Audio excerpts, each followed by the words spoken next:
My name is Ogaga. I'm representing the Hestia team. We are providing new energies for emerging markets. Now, I begin very quickly with this picture. Help me. Not working. Now, this is what we all have in our various homes. Very comfortable kitchen where we do our cooking, clean environment, clean facilities, and all of that. But unfortunately for about 2.9 billion people globally, it's not the same thing. So unfortunate for this lady and for so many others. Cooking experiences, it's dangerous to their health. It's not healthy. The smoke coming from what she has to use and so many others.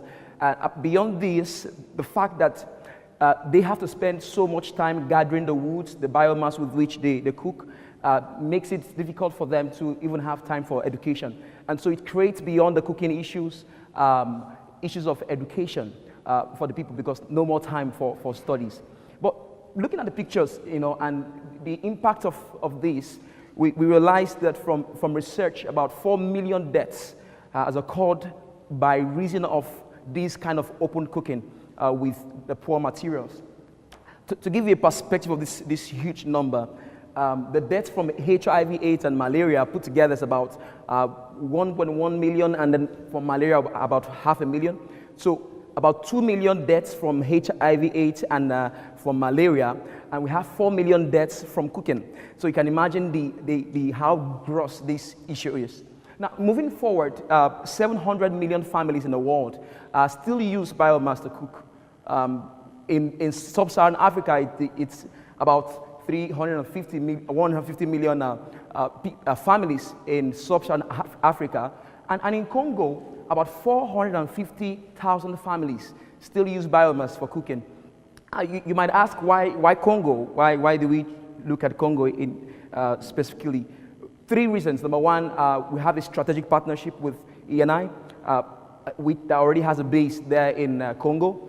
Secondly, the fact that 76% of people in Congo use biomass for cooking, and then from our projections, about 11% is market growth for this product. So what's our solution? What's the Hestia solution? We presented something like that to you earlier, but just to give you a perspective of this, we are integrating the simple technology which you saw, the stove, with a biomass supply, and then with a payment method. So what we're basically doing is to provide a bridge. Now, it's very important I say this, that there are several cooking stoves like these already available in the market, but they failed because they've not been able to reach out to the people who really need them. Why? Because of the fact that these people are very poor. They don't have enough money to really afford this. And so we were able to provide a business model to bridge this gap. Moving forward very quickly, the technology. 3 things it does. Number one, it's efficient. And so there are about 45% biomass is saved by using this stove. Secondly, it's clean, 57% less pollution. That's amazing. And then thirdly, which is very interesting, is the fact that there is an economic cycle being provided. It's easy to make. So the local people, the artisans, could use local materials to build this stuff. So we're creating an economic chain beyond providing clean cooking.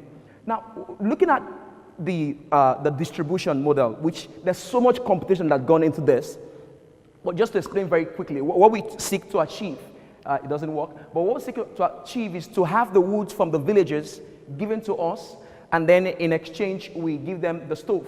So basically, the stove sells itself. Now, how do we make money? We make money by selling the stoves to the cities and slums, and then we also sell the stove, so we make some money on the profits from there. In the future, we're looking at a situation whereby we'll be able to go beyond using biomass to using pellets, which are actually safer to use. Quickly going forward, what's our microcredit scheme about? Because this is very key. How can we get these people to get the stoves at very, very affordable price? Now, remember I said to you that there is about 45% savings from the biomass. And so it sells itself. Instead of buying the biomass, they save about $6.5 every month using our stove. And what this means is that every month with our microcredit scheme, using some mobile phone technology which is already available in Africa, they are able to buy with $5.9 per month for the next 8 months our stove. Going forward, what's our 20 weeks, 20 months, and 20-year vision? For the last 20 weeks, we worked on producing this business model. And then our market entry is what we're looking at for the next 2 years. They're about, 1 year and a half. By 2018, we seek to go to Congo for a market entry. And then by 2020, we're looking at a situation whereby we move from using biomass to using pellets. Now, in addition, by 2022, we want to be able to convert the thermal energy from the cooking stove to provide electricity. And so with the power banks, they are able to have some more light hours for themselves and their families, and also to charge their phones. And in the next 20 years, what's our plan? We hope to be a major player in the renewable home technology globally. And that's it. Together, I think together, all of us, let's empower the clean cooking stove. Thank you very much.